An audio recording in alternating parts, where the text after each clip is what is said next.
بسم اللہ الرحمن الرحیم۔ السلام علیکم۔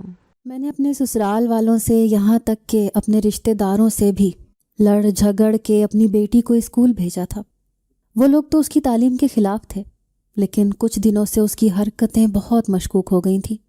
میں پورا دن باتیں سنتی، پر پھر بھی اسے اسکول روزانہ بھیجتی، محنت کرتی تاکہ اس کے خرچے نکال سکوں۔ پر آج جو چیز اس نے میرے سامنے رکھی، میں حیران رہ گئی۔ وہ اسکول سے آئی تھی اور اس چیز کو ہاتھ میں پکڑے بیٹھی تھی۔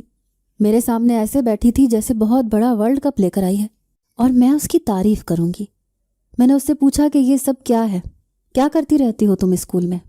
تو اس نے کہا کہ وہ کچھ نہیں کرتی ہے، لیکن معاملہ گڑبڑ تھا۔ ایسا معاملہ تھا کہ میں کسی کو بتا بھی نہیں سکتی تھی۔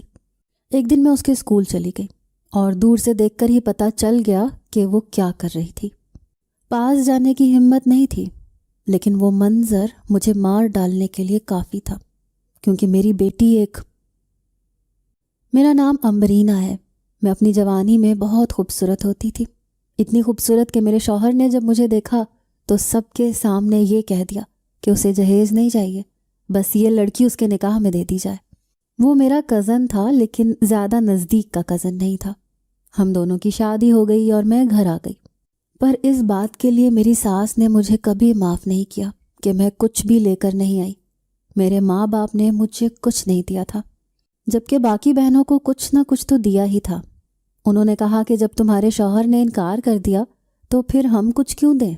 میرے شوہر نے کہا تھا کہ وہ سارا سامان خود بنا لے گا، لیکن پھر حالات ایسے آ گئے کہ وہ نہ بنا سکا۔ اللہ نے ایک بیٹا دیا تھا جو اب 17 سال کا ہو گیا تھا۔ وہ دوسرے شہر میں اپنے بابا کے ساتھ ہی کام کرتا تھا۔ اس کے بعد اللہ نے مجھے ایک بیٹی بھی دی تھی، اب وہ بھی جوان ہو رہی تھی۔ اس نے جب 5 کلاسیں پڑھ لیں تو میری ساس اور باقی دیورانیوں جٹھانیوں نے کہا کہ اب اس کو گھر پر بٹھاؤ، اسے گھر کے کام سکھاؤ، یہ جوان ہو رہی ہے۔ لیکن میں چاہتی تھی کہ میری بیٹی کم سے کم بھی 12 جماعتیں تو پڑھے۔ آج کل 5 کلاسوں کو کیا سمجھا جاتا ہے؟ اسی لیے میں نے اسے ہائی اسکول میں داخل کروا دیا۔ وہ بھی پڑھائی کرنا چاہتی تھی اور اسے بھی پڑھنے کا بہت شوق تھا، لیکن ہمارے اس گاؤں میں کوئی سرکاری اسکول نہیں تھا۔ سرکاری اسکول میں تو بہت زیادہ بچے پڑھتے ہوتے ہیں، تعداد زیادہ ہوتی ہے۔ یہاں پر تو کسی نے خود ہی ایک ہائی اسکول بنایا تھا جس میں زیادہ لڑکیاں نہیں تھیں، جگہ بھی کم تھی، کیونکہ گاؤں کے لوگ اپنی بچیوں کو زیادہ نہیں پڑھاتے تھے۔ میں نے اسے کہا کہ میرے پاس فیس کے پیسے نہیں ہیں، آپ تھوڑی مہربانی نہیں کر سکتے؟ اس کی مالکن بھی ایک عورت تھی۔ اس نے کہا کہ میں خود بڑی مجبور ہوں، نہیں تو کچھ کر لیتی۔ میں نے اس عمارت کا کرایہ بھی دینا ہوتا ہے، بجلی کا بل بھی۔ میں نے اس کی مجبوری کو سمجھا اور کہا کہ ٹھیک ہے، کہیں سے کچھ نہ کچھ کر لوں گی۔ اب میں گھر کے کام کرتی، شام کے ٹائم میں مشین لے کر بیٹھ جاتی، رضائیاں اور رضائیوں کے کور سیا کرتی۔ مجھے کپڑے تو سینے نہیں آتے تھے، لیکن یہ کام آتا تھا۔ پر یہ کام بہت مشکل اور لمبا ہوتا تھا اور اس میں وقت بہت لگتا تھا۔ پھر بھی اتنے پیسے نکال لیتی تھی کہ اپنی بیٹی کے اسکول کا خرچہ نکال سکوں۔ اس کی فیس، کتابیں، پینسل، ربڑ، ہر چیز کا خرچہ میں نے ہی نکالنا ہوتا تھا۔ میرا شوہر بھی پیسے نہیں دیتا تھا۔ وہ کہتا تھا کہ اگر بیٹی کو پڑھانا ہے تو اپنے بلبوتے پہ پڑھاؤ۔ اسے پیسوں کی فکر تھی، اسے اس بات کا مسئلہ نہیں تھا کہ بیٹی کو پڑھایا جائے یا نہ پڑھایا جائے۔ میں سب سے لڑ جھگڑ کر یہ کام کر رہی تھی۔ رضائیاں سی کر میرے ہاتھ سوج جاتے تھے۔ میں بڑی تکلیف میں تھی۔ رات ہوتی تھی تو میں نیند میں بھی فریادیں کرتی تھی، کیونکہ میرے پورے جسم میں درد ہوتا تھا۔ گھر کے کام کرتی تھی، ساتھ ساتھ سسرال کے بھی اور اپنے کام بھی۔ بچی کے لیے بھی مجھے سارے کام کرنے ہوتے تھے، اس کے کپڑے استری کرنا، اس کو صبح ٹائم پر جگانا وغیرہ۔ اور سب کہتے تھے کہ خود اپنے سر پر عذاب لے لیا ہے، اپنی بیٹی کو کام وغیرہ سکھاؤ تاکہ وہ گھر میں تمہاری مدد کرے، تم اسے پڑھانے بھیج رہی ہو تو پھر یہی سب کچھ ہوگا۔ میں نے اپنی بیٹی کی فیس دینی تھی، لیکن ابھی پیسے پورے نہیں ہوئے تھے، پہلے سے ہی 7 دن اوپر ہو چکے تھے۔ میں بڑی پریشان تھی، لیکن پرنسپل نے کہا کہ ٹھیک ہے، اس مہینے ہم آپ کو فیس معاف کر دیتے ہیں، اگلے مہینے آپ کو 2 مہینوں کی فیس دینی ہوگی۔ اگلا مہینہ بھی شروع ہو گیا اور اس کے 8 دن بھی اوپر ہو گئے۔ میرے پاس پیسے نہیں تھے۔ میری بیٹی کی فیس 4000 روپے تھی اور کچھ اوپر کے خرچے بھی تھے، یعنی مجھے 5000 روپے کی ضرورت تھی۔ 5000 روپے کہاں سے آتے؟ شوہر سے بات کی تو اس نے کہا کہ میں نے تو تمہیں پہلے ہی کہا تھا کہ میں 1 روپیہ نہیں دوں گا۔ میں نے کہا کہ اس کے لیے نہیں تو میرے اپنے خرچے کے لیے دے دو۔ اس نے کہا کہ تمہارے خرچے کے لیے نہیں ہے، تم ابھی صبر کرو۔ میں نے سوچا تھا کہ تھوڑے بہت پیسے دے گا تو میں اپنی بیٹی کی فیس دے دوں گی، کپڑے وغیرہ نہیں بناؤں گی، لیکن اس نے مجھے پیسے نہیں دیے۔ میری بیٹی گھر آئی تو وہ بھی کافی پریشان تھی، وہ کمرے میں چلی گئی، اور جب میں دوپہر کو اس کے کمرے میں آئی میں نے تکیہ اٹھایا تو حیران رہ گئی۔ تکیے کے نیچے 5,000 روپے پڑے تھے۔ میں نے کہا کہ یہ پیسے کہاں سے آئے؟ کیا یہ پیسے میرے شوہر نے رکھے ہیں؟ لگتا ہے اسے میرا احساس ہو گیا۔ لیکن وہ باہر بیٹھا اپنی ماں سے بات کر رہا تھا کہ آج مجھ سے پیسے مانگ رہی تھی، میں نے تو 1 روپیہ نہیں دیا، اور میری ساس اسے کہہ رہی تھی کہ اس کو پیسے نہ دو، پیسے نہیں ہوں گے تو خود ہی لڑکی کو اسکول بھی نہیں بھیجے گی۔ ارے گھر میں اتنے کام ہوتے ہیں، جتنی عورتیں ہوں اتنے کم ہیں، تھوڑا کام کرے گی تو باقی عورتوں کو بھی آرام ملے گا، تمہاری بیوی کا تو دماغ خراب ہو گیا ہے۔ اس نے کہا کہ میں اس کو روک نہیں سکتا، لیکن اگر اس کو پیسے نہیں دوں گا تو خود ہی تنگ آ جائے گی۔ اس کا مطلب کہ یہ پیسے میرے شوہر نے نہیں رکھے تھے۔ پھر یہ پیسے رکھے کس نے تھے؟ اگلے دن پھر سے ایسے ہی ہوا، میرے تکیے کے نیچے 5,000 روپے پڑے تھے۔ میں نے تو ابھی پچھلے پیسے بھی استعمال نہیں کیے تھے۔ میں حیران تھی، لیکن مجھے پیسوں کی سخت ضرورت تھی۔ میں نے وہ پیسے اپنی بیٹی کو دیے اور کہا کہ اپنی فیس بھی دے دینا، اور کچھ کتابوں وغیرہ کے پیسے تھے جو اس نے ادھار لی تھی وہ بھی دے دینا، اور کچھ اچھا کھا بھی لینا۔ اس نے کہا کہ ٹھیک ہے امی، وہ بھی بہت خوش تھی۔ پیسے لے کر جانے لگی کہ اچانک سے واپس پلٹ کر آئی اور کہا کہ امی میں آپ سے بہت پیار کرتی ہوں۔ وہ میرے گلے لگ گئی۔ میں نے کہا میں بھی تم سے بہت پیار کرتی ہوں میری جان، تم میرے لیے سب کچھ ہو۔ میرا ایک بیٹا بھی ہے لیکن میں تم سے زیادہ پیار کرتی ہوں۔ جانتی ہو کیوں؟ کیونکہ تم میں مجھے اپنا آپ نظر آتا ہے۔ جو کچھ مجھے نہیں ملا میں تمہیں ضرور لے کر دوں گی۔ میں تمہاری پڑھائی بھی کرواؤں گی، تمہارے چھوٹے چھوٹے خواب بھی پورے کروں گی۔ اس نے کہا کہ امی میں بھی آپ کی مدد کروں گی، اور میں آپ کی مدد کر سکتی ہوں۔ میں حیران ہوئی کہ وہ ایسا کیوں کہہ رہی ہے بھلا، وہ میری مدد کیسے کر سکتی تھی؟ خیر مجھے لگا کہ ایسے ہی پیار محبت میں آ کے کہہ دیا ہے۔ میں نے کہا کہ بیٹی ماں کی سب سے اچھی دوست ہوتی ہے۔ وہ اسکول چلی گئی۔ میں نے شکر کا کلمہ پڑھا کہ چلو جو ضرورت تھی وہ تو پوری ہو گئی، پر یہ پیسے آ کہاں سے رہے تھے؟ اس گھر میں ایسا کوئی بھی نہیں تھا جو میری مدد کرتا۔ میرا ایک جیٹ تھا جس کی مجھ پر بری نظر تھی، کیونکہ میں سب سے زیادہ خوبصورت تھی۔ جب میں شادی کر کے آئی تھی تو وہ میری ضرورت سے زیادہ ہی تعریفیں کرتا تھا۔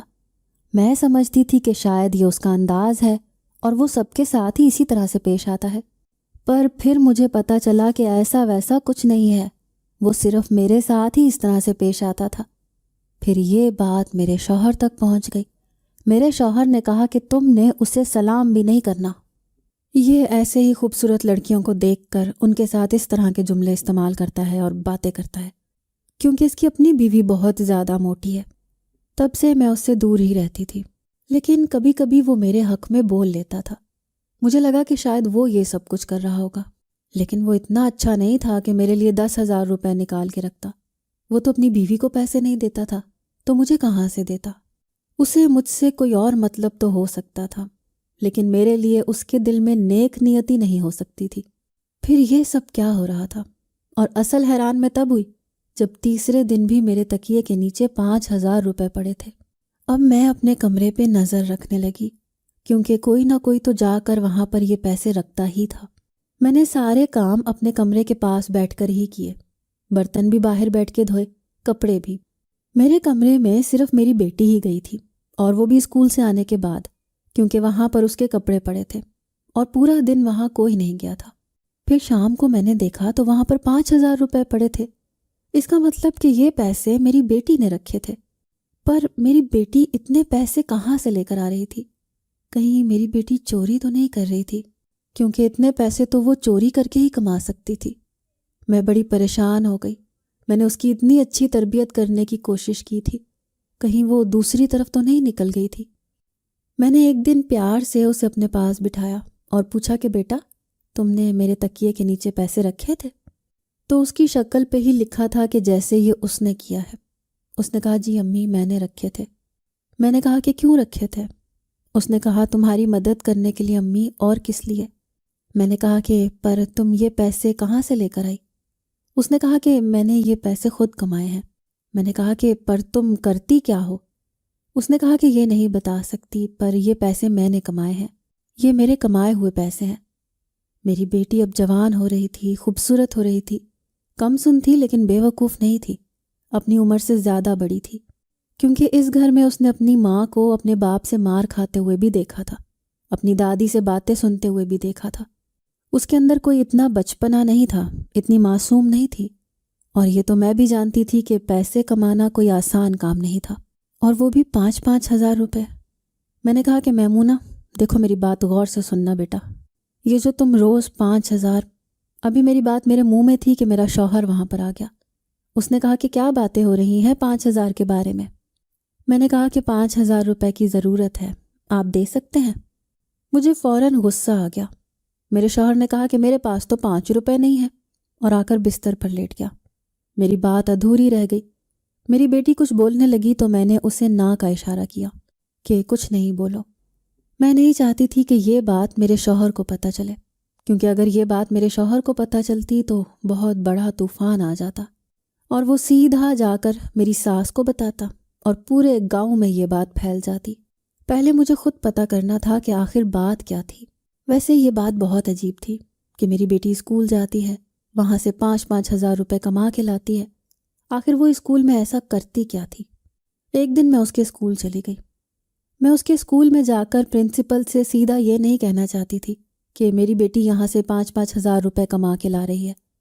میں نے پرنسپل سے پوچھا کہ سب کچھ ٹھیک ہے، میمونہ ٹھیک سے پڑھتی تو ہے، اس کا رویہ کیسا ہے، ٹھیک ہے، تنگ تو نہیں کرتی؟ میں نے یہ سب کچھ اس لیے پوچھا تھا کہ اگر کوئی بہت ہی انوکھی بات ہوئی تو پرنسپل مجھے خود ہی بتا دے گی۔ پر اس نے کہا کہ سب کچھ ٹھیک ہے، آپ کی بیٹی پڑھائی میں بھی اچھی ہے، اور سب کے ساتھ اس کا رویہ بھی بہت اچھا ہے، اخلاق بھی اچھا ہے، سب کے ساتھ دوستی ہے، اچھے طریقے سے پیش آتی ہے۔ اس کا مطلب کہ ان کو بھی پتہ نہیں تھا۔ میری بیٹی کے لائے ہوئے پیسے میرے لیے ایک مصیبت بن گئے جب وہ پیسے میرے شوہر نے دیکھ لیے۔ اس نے کہا کہ تمہارے پاس تو خود اتنے سارے پیسے ہیں، تو پھر تم مجھ سے پیسے کیوں مانگ رہی تھی؟ میں حیران تھی کہ یہ پیسے تو میرے لیے واقعی عذاب بن گئے تھے۔ اب مجھے جھوٹ پہ جھوٹ بولنا پڑ رہا تھا۔ میں نے کہا کہ جمع کیے ہوئے تھے، 3 مہینے کی فیس نہیں تھی، بیٹی کی فیس کے پیسے ہیں۔ میرے شوہر نے کہا کہ اس کی فیس ہو جائے گی، ویسے بھی پرنسپل تمہاری دوست ہے۔ میں نے کہا کہ وہ میری دوست نہیں ہے، وہ اس گاؤں کی ضرور ہے لیکن وہ کسی کی دوست نہیں ہے، یہ پیسے واپس کرو۔ میرے شوہر نے وہ پیسے اپنی جیب میں ڈال لیے، کہا کہ مجھے بھی ابھی ضرورت ہے، بعد میں تمہیں واپس کر دوں گا۔ مجھے پتا تھا کہ اب یہ پیسے مجھے واپس ملنے والے نہیں ہیں، لیکن یہ جو بھی ہو رہا تھا بہت زیادہ عجیب تھا۔ میرے شوہر نے ہمیشہ میرے ساتھ یہی کیا تھا۔ مجھے اپنے شوہر کے بارے میں ایک اور بات بھی پتہ چلی تھی جو میں اپنے دل میں ہی دبائے بیٹھی تھی، میں نے کسی کو نہیں بتایا تھا، کہ میرا شوہر جو میری خوبصورتی دیکھ کر مجھ پر مر مٹا تھا، جس نے جہیز لینے سے انکار کر دیا تھا، اب وہ مجھ سے اتنا بدظن اور بدگمان کیوں ہو گیا تھا کہ دراصل اس نے دوسری شادی کر رکھی تھی، اور وہ بھی دوسرے گاؤں میں۔ وہ اکثر وہاں پر جاتا تھا، اس کے خرچے اٹھاتا تھا۔ سنا تھا کہ اس سے ایک بیٹا بھی تھا جس کے وہ خرچے اٹھاتا تھا اور بہت خوش رہتا تھا۔ میری ساس کو بھی اس بارے میں پتہ تھا، لیکن انہوں نے یہ بات گھر میں کبھی کسی سے نہیں کی، بس وہ مجھے دیکھ کر عجیب سا مسکراتی تھیں، جیسے جانتی ہوں کہ میرے قدم تو پہلے ہی زمین سے اکھڑ چکے ہیں۔ مجھے جب سے یہ بات پتہ چلی تھی میرے لیے میری کل کائنات میری بیٹی ہی تھی۔ میرے بیٹے کو بھی میرے شوہر نے اپنے اشاروں پر نچا لیا تھا، وہ بھی مجھ سے اچھے طریقے سے بات نہیں کرتا تھا، اور دوسری ماں کے گھر بھی وہ آتا جاتا تھا، اس کو میرے شوہر نے بالکل اپنی طرف لگا لیا تھا۔ اب میرے لیے اس دنیا میں اگر کوئی میرا اپنا تھا تو وہ میری بیٹی ہی تھی، لیکن میں بہت پریشان تھی۔ یہ گاؤں تھا، یہاں پر چھوٹی چھوٹی باتیں بہت جلدی پھیل جاتی ہیں، اسی لیے مجھے سوچ سمجھ کے قدم بڑھانا تھا۔ ایک دن میں اسکول چلی گئی، میں نے سوچا کہ دیکھتی ہوں کہ میری بیٹی کیا کر رہی ہے، کیونکہ وہ پیسے تو اسکول سے ہی کما کر لایا کرتی تھی۔ پر جب میں اسکول گئی تو یہ بات جان کر حیران رہ گئی کہ میری بیٹی تو اسکول میں تھی ہی نہیں۔ میں نے اس کی دوست سے پوچھا کہ میمونہ کہاں ہے؟ میں اس کی دوست کو بھی اچھی طرح سے جانتی تھی۔ اس نے کہا کہ ہمیں نہیں پتہ، ابھی تو چھٹی ہونے میں تھوڑا ٹائم تھا۔ میں نے کہا کہ کیا وہ روز اس ٹائم نہیں ہوتی؟ اس نے کہا کہ ہماری آخری پیریڈ کی میڈم نے 3 مہینے کی چھٹی لی ہے، تو آخری پیریڈ فارغ ہوتا ہے، ہم اس میں بیٹھ کے اپنی پڑھائی کرتے ہیں، وہ ہمیں کام دے کے گئی ہے، اور آخری پیریڈ میں میمونہ یہاں پر نہیں ہوتی ہے۔ میں نے کہا کہ تم نے یہ بات کسی اور کو بتائی ہے؟ اس نے کہا کہ نہیں، مجھے میمونہ نے بتانے سے منع کیا تھا، لیکن وہ آخری پیریڈ میں غائب ہو جاتی ہے۔ میں نے کہا کہ ابھی وہ کہاں ہے؟ اس نے کہا کہ مجھے نہیں پتا۔ میں مزید پریشان ہو گئی کہ میری بیٹی کہاں ہے اور میں اسے کہاں تلاش کروں، پر اس نے کہا کہ وہ چھٹی کے وقت آ جائے گی، آپ یہیں پر انتظار کر لیں۔ وہ چھٹی کے وقت آ جاتی ہے اور ہمارے ساتھ ہی نکلتی ہے۔ میری بیٹی واپس اپنی دوستوں کے ساتھ ہی آیا کرتی تھی۔ میں نے کہا کہ نہیں، ایسے اسے پتہ چل جائے گا کہ میں اس کے پیچھے آئی تھی، میں گھر جاتی ہوں۔ میں گھر چلی گئی اور میری بیٹی چھٹی کے ٹائم آ بھی گئی۔ اس نے پھر سے 5,000 روپے میرے ہاتھ پر رکھ دیے۔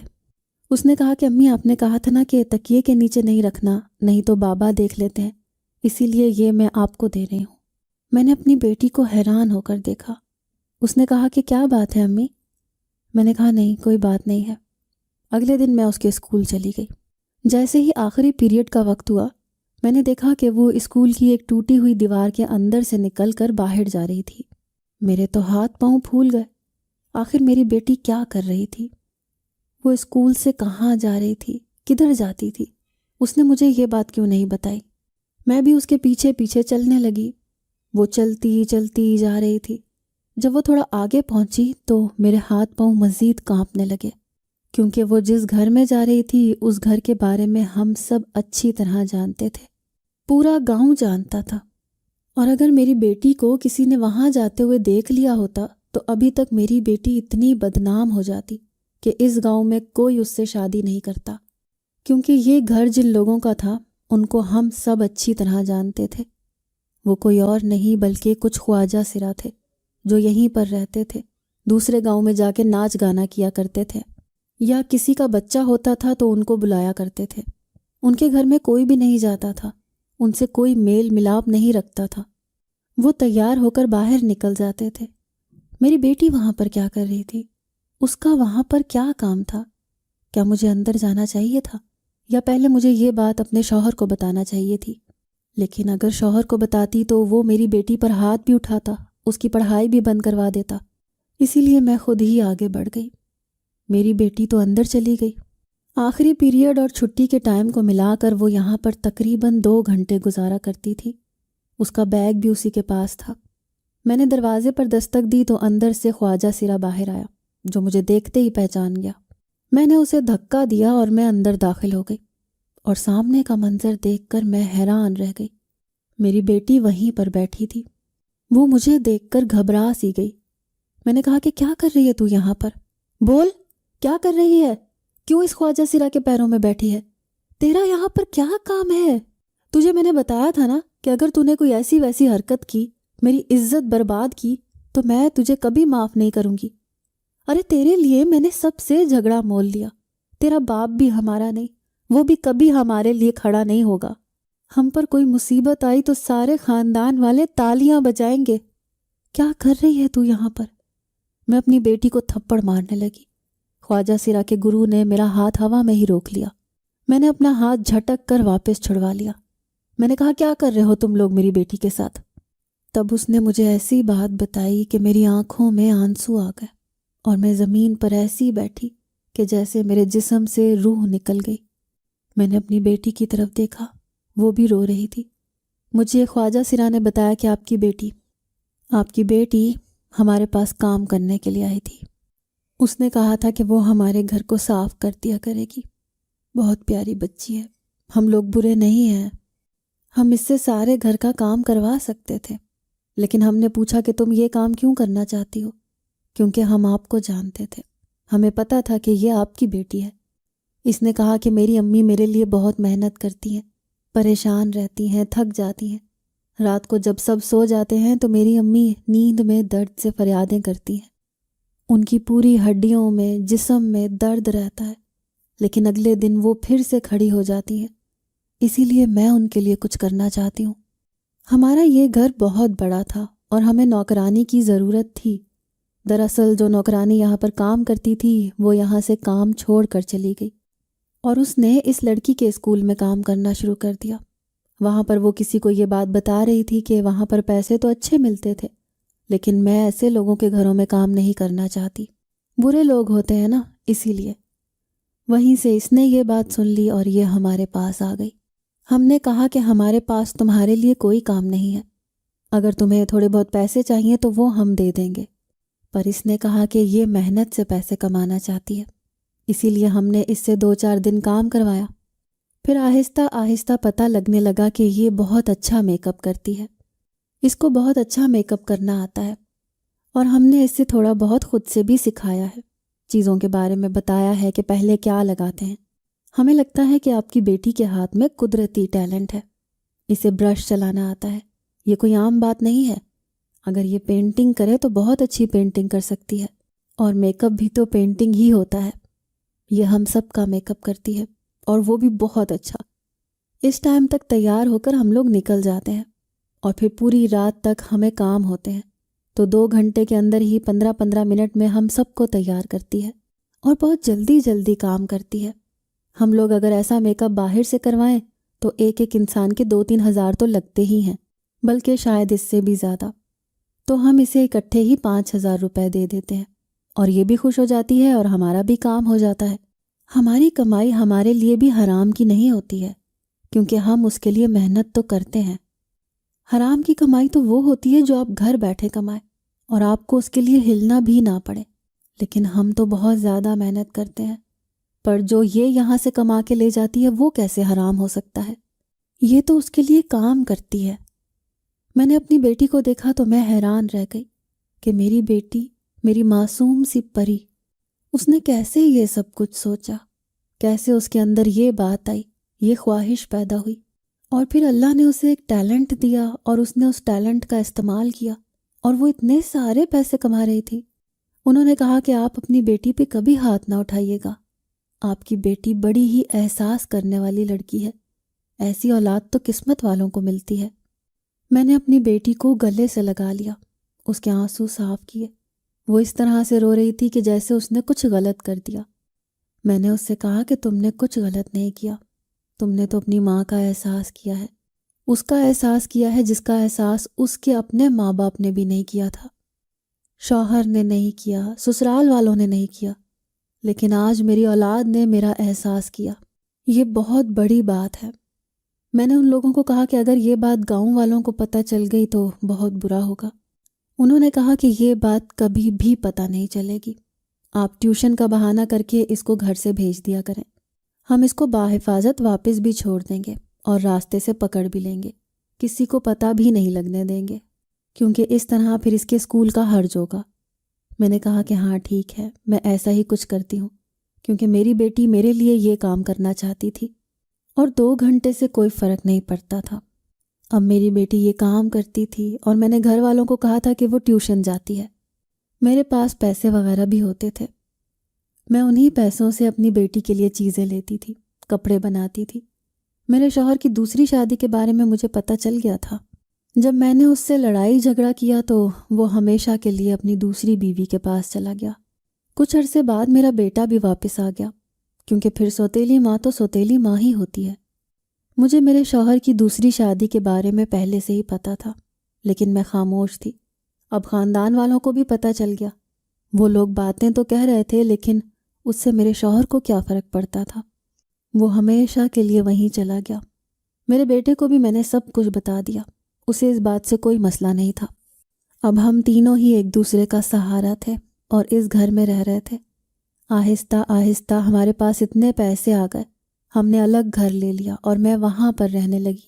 میری زندگی سے 2 بڑے بڑے دکھ ختم ہو گئے۔ یہ دکھ میرے دل میں ہمیشہ رہے گا کہ میرا شوہر دوسری عورت کے ساتھ تھا، لیکن شاید وہی اس کے لیے بہتر تھی۔ میرے لیے اب سب کچھ میرے بچے تھے، اور میں ان کے ساتھ اپنی زندگی گزار رہی ہوں، اور اللہ کا شکر ہے کہ سب کچھ بالکل ٹھیک ہے، زندگی اچھی گزر رہی ہے، مجھے کسی بات کی فکر نہیں ہے۔ اپنے بچوں کا بہتر مستقبل چاہتی ہوں، اور یہی ضرور دیکھوں گی انشاءاللہ۔ آپ کو اگر یہ کہانی اچھی لگی ہے تو اس ویڈیو کو لائک کیجیے اور اس طرح کی مزید کہانیاں سننے کے لیے ہمارے چینل کو ضرور سبسکرائب کیجیے۔ کہانی سننے کا شکریہ۔ آپ سے ملاقات ہوگی اگلی ویڈیو میں، تب تک کے لیے اللہ حافظ۔